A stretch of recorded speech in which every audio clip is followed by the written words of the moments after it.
Ahead on CBN NewsWatch, breach investigation. The search is on for the person behind the massive CIA document leak. Hear what investigators know so far. Plus, a day without women will take a look at its impact and why some opted out. And visions from above, how dreams are leading people to Christ.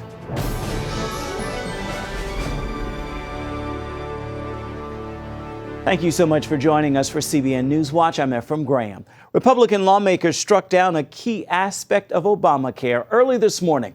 They pushed a measure through the House Ways and Means Committee that repeals tax penalties on people who don't buy insurance. We are on a mission to repeal and replace Obamacare. It's a rescue mission to save families and patients all across this country.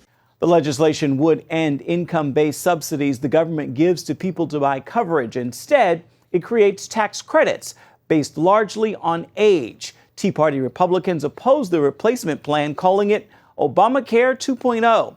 Democrats are also speaking out against the legislation. What this bill needs is some extreme vetting.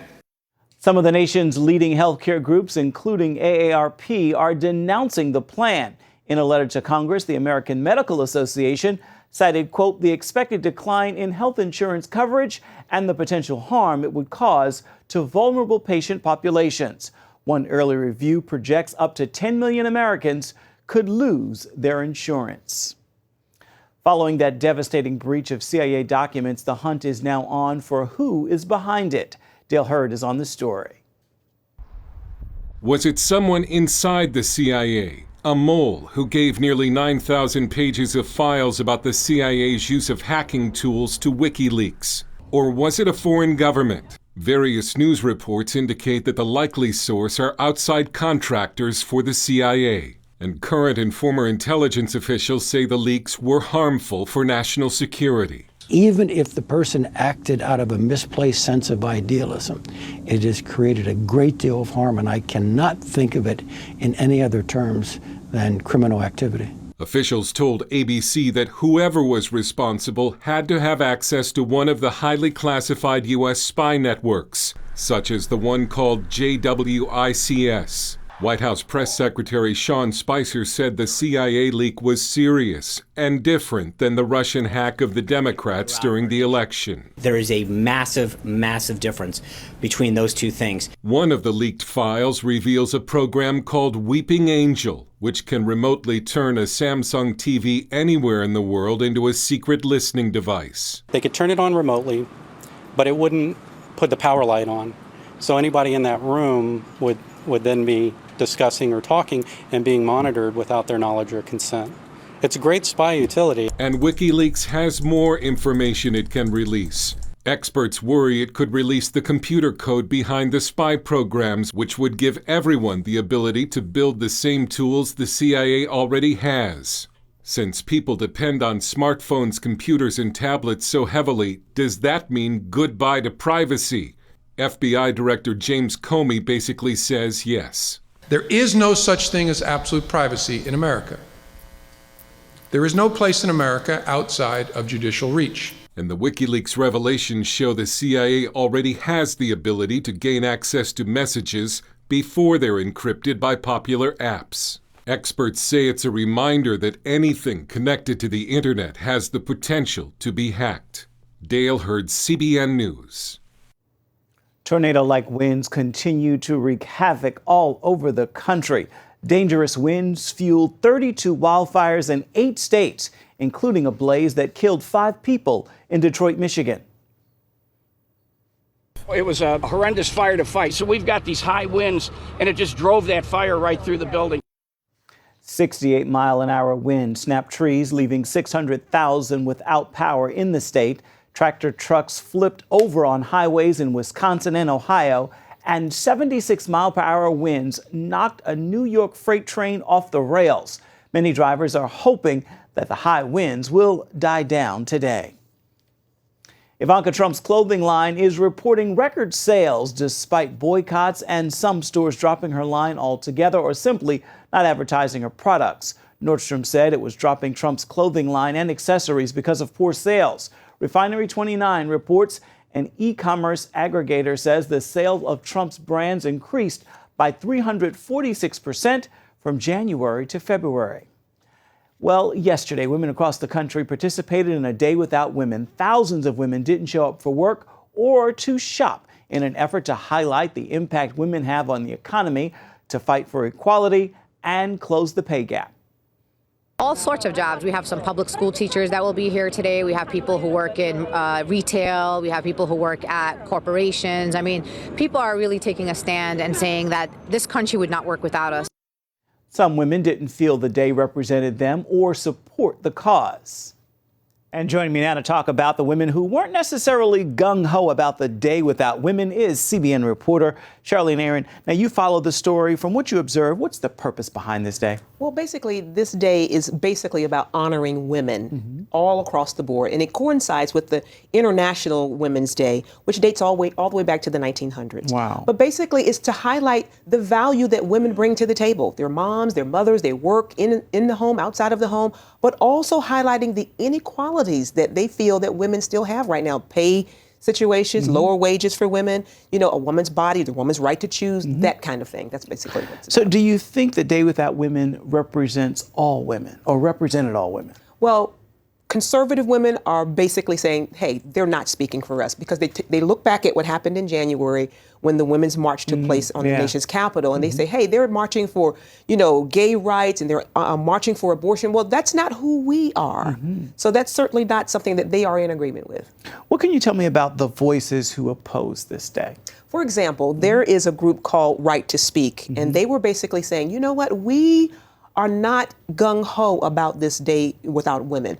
And they're encouraging women to, you know what, the day without a woman is saying, take off work, you know, don't go shopping, these things. And they're saying, no, take time with your families. Take time. If you're a mother, spend time with your children. Post pictures of what you're doing with your children, because it's not all about being anti, you know, gay marriage or anti anything else. But we want to represent a larger voice of conservative women who are saying, this is who we are. They don't necessarily speak for us. What are some alternatives that you can share about this Day Without Women, some other things you could have done? Absolutely. Well, the people who are behind the Right to Speak, they have an alternative campaign. They are countering the day with what they call We Show Up, hashtag We Show Up.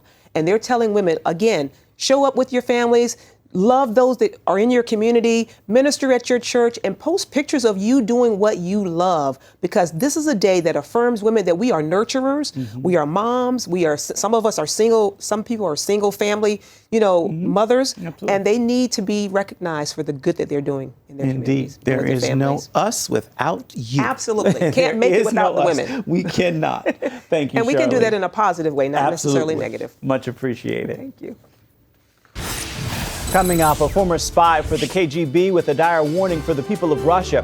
Hear what he has to say about President Putin when we return.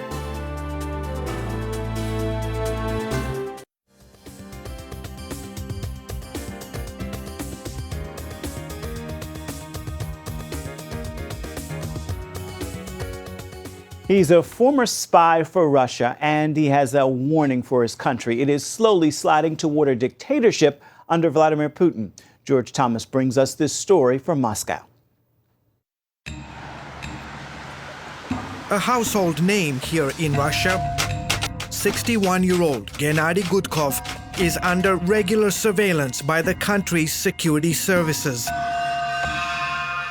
He's banned from talking to Russian reporters and can only give interviews to international news agencies.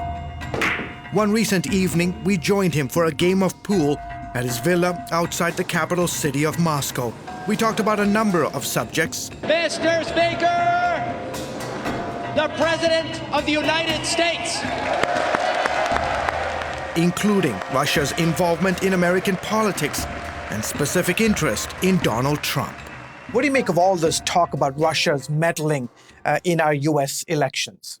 As is known, even the hackers, supposedly connected with the Kremlin, tried to hack or even succeeded at hacking Hillary Clinton's email in order to help Donald Trump.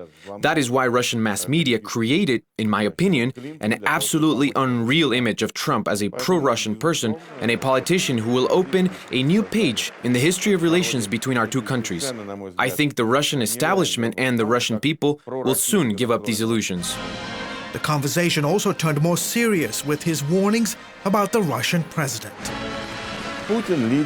Putin, as a leader, has absolute power over our country, and he intends on exercising that power as long as he has the strength, the health, and the capabilities to do so. And you've said that anyone who tries to subvert that power, speak against it, or challenge it in any serious way faces a precarious future.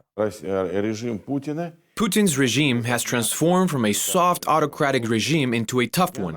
I've called the current situation we are in today as totalitarianism.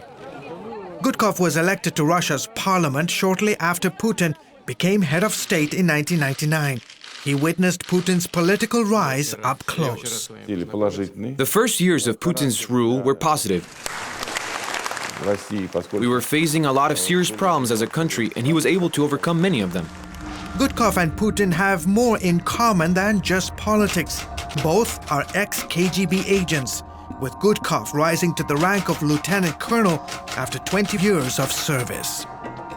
Gennady Gudkov was recruited to be a spy for the KGB 35 years ago and later emerged as one of the Russian parliament's most vocal critics of Vladimir Putin. Gudkov says as president, Putin turned power-hungry and used his KGB experience to go after political enemies. There's no viable opposition party, no serious political competition to speak of, and no means by which to change that through parliamentary elections. His power is protected by different methods, including repression. Concerned that he was becoming too powerful, Gudkov started challenging Putin's presidential powers and encouraged Russians to rally against him. On September 14, 2012, he paid the price for his actions. The parliament expelled Gudkov after he called on the president to give up power. We are not at that point yet, but we are getting close to living under a total dictatorship. One in which political opponents, journalists, and others are smeared in the news, imprisoned on trumped-up charges, or, as the New York Times puts it, end up dead for challenging the Kremlin. That includes Putin critic Boris Nemtsov. On February 27, 2015, Nemtsov was gunned down on this bridge overlooking the Kremlin. 5 men, including several Russian security officers, are on trial for his murder. But many, like Ilya Yashin, a close friend of Nemtsov, fear that whoever ordered the killing will never be brought to justice. He sees the trial as just window dressing. We have to continue this fight against the current political regime. Otherwise, Boris Nemtsov gave his life in vain. Yashin recently led a rally in Moscow marking Nemtsov's death. Gudkov, seen on the right, also joined him, and thousands more who showed up to commemorate the 2-year anniversary. Many chanting, "Russia will be free, Russia without Putin." Nemtsov was a person who, among very few in this country, sacrificed his political career and eventually sacrificed his life so that this country wouldn't slide into that abyss that it is sliding into right now. Among those marching with the crowd was Alexei Navalny, a Russian opposition leader and presidential candidate. I'm standing in the election because we want to build a new opposition. Now, of course, it is hard for it to exist. It is under pressure. People are being killed. 18 years after his first foray into politics, Gudkov says Putin's control on power is firmer and stronger than ever, and he warns that Vladimir Putin's form of governance will eventually spell doom for Russia. This model of irremovable authority, nomenclatura bureaucratic authority, destroys a country. The effect of Putin's regime will be catastrophic for the country. I don't exclude the possibility that it will result in a revolution, civil war, or possible armed conflict. George Thomas, CBN News, Moscow. Up next, an amazing phenomenon. More and more Muslims coming to Christ through dreams and visions.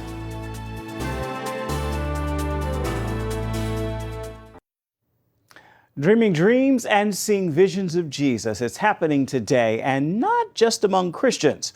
Across the Muslim world, men and women are coming to Jesus Christ because he appeared to them. Chris Mitchell brings us this amazing story. Hey guys, my name is Hazem. Hazem Faraz hosts a satellite TV program for Muslims called Reflections. He says he hears from Muslims all the time who tell him they had a dream or vision of Jesus Christ that forever changed their lives. I had one lady write me and said I had a nightmare, and she said I turned on the television and there you were. And she said, and the words that were coming out of your mouth were so peaceful, I fell asleep. And she said, and when I fell asleep, I ended up having a vision of Jesus. She said, I saw the Lord. She wasn't a believer. She said, I saw the Lord Jesus, and he was in a bright white robe. He pointed to a man who I knew in the dream was Abraham, and he was sacrificing Isaac. And she said, as soon as I looked over, I had known that Jesus was the Christ, sacrificed the Son of God. Across the Muslim world, from Indonesia to Morocco, Muslim men and women are turning to faith in Jesus Christ in unprecedented numbers. For many, their conversions are not simply the result of missionaries or preachers sharing the gospel with them. Instead, these Muslims are coming to Christ because they've had dreams and visions where Jesus himself appears to them. Ali also met Jesus in a dream while on his way to Mecca for the Muslim pilgrimage called the Hajj. Of course, when I went to Mecca, I was going there in order to pay homage to the Kaaba and to fulfill the requirements in Islam. Ali's experience in Mecca is dramatized in this DVD called More Than Dreams. But that night, I saw Jesus in a dream. First, Jesus touched my forehead with his finger. And after touching me, he said, "You belong to me." And then he touched me above my heart. "You have been saved. Follow me. You belong to me," he said. So I decided, okay, I am not going to finish the Hajj, the pilgrimage. Whatever it takes, I am going to follow that voice. The DVD tells of other Muslims who came to faith in Jesus through a dream or vision. We're seeing that all around. We're hearing about people that have never even thought about Jesus as Savior. They're content Muslims and they're having dreams over and over. Tom Doyle serves in E3 Ministries. He and his wife Joanne share the gospel with Muslims. Doyle also wrote the recently released book, Dreams and Visions, Is Jesus Awakening the Muslim World? I think our God is a fair God. He's righteous and just. People are seeking. They don't know where to go. Maybe they don't have a Bible. Maybe there's no missionary in the village. He'll get the message to them somehow. This woman comes from a Central Asian country. Her identity is hidden for security reasons. In the church, if you ask how people came to Christ, 80% will say they saw him in a dream. A Christian friend challenged this woman to ask God to speak to her personally. So I decided to ask him, and so I did. And then the next day, I guess, I saw a dream, and in my dream, I saw Jesus was a bridge. I decided to come to him. Doyle says the dream or vision is usually the start, not the end of a Muslim's conversion. You know, nobody goes to sleep, Chris, a Muslim and wakes up a Christian, but it knocks down the false barriers that are inherent in Islam. A couple of them are that we worship three gods, that the Bible's corrupted. The Doyles say compared to the political storm sweeping the Middle East, this could be seen as a spiritual earthquake. You know what? As things heat up politically and spiritually within Islam, man, the Holy Spirit's moving even more powerfully. This is the time when hearts are open, people are desperate, governments are changing, everybody's foundation has massive cracks in it, and Jesus is the answer that can come in and fill that need. Many veteran missionaries say these dreams and visions, combined with satellite television, are reaching Muslims in unprecedented numbers. They say more Muslims are coming to Jesus Christ than at any other time in the 1400-year history of Islam. The Doyles say believers in the West can join the spiritual revolution. So yes, I think that, the harvest is plentiful, but the workers are few. And, we are committed, all of us as believers, we've got to reach those with the gospel of Christ. Not everybody's going to go to the Middle East, but they can pray. And no government, no leader can block intercession around the world. That's one thing that can get into any country. So we need to pray as believers that God would continue to just push the gospel out to the ends of the earth. Chris Mitchell, CBN News, Jerusalem. The harvest is indeed plentiful, but the laborers are few. Let us get to work and fast and pray. Stay with us. There is much more of CBN NewsWatch straight ahead.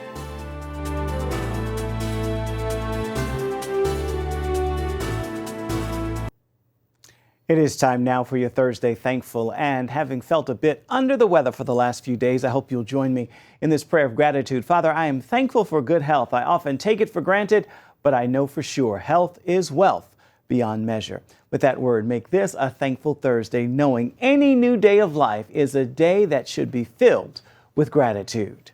That is going to do it for this edition of CBN NewsWatch. You can find more of our exclusive coverage of the issues you care most about at cbnnews.com. We'd love to hear what you think about the stories you've seen here today. You can do that by emailing us, newswatch@cbn.com. You can also reach out to us on Facebook, Twitter, and Instagram. Hope you'll join us again right here next time. Make this a thankful Thursday. We will see you right back here, same time, come tomorrow. Goodbye and God bless.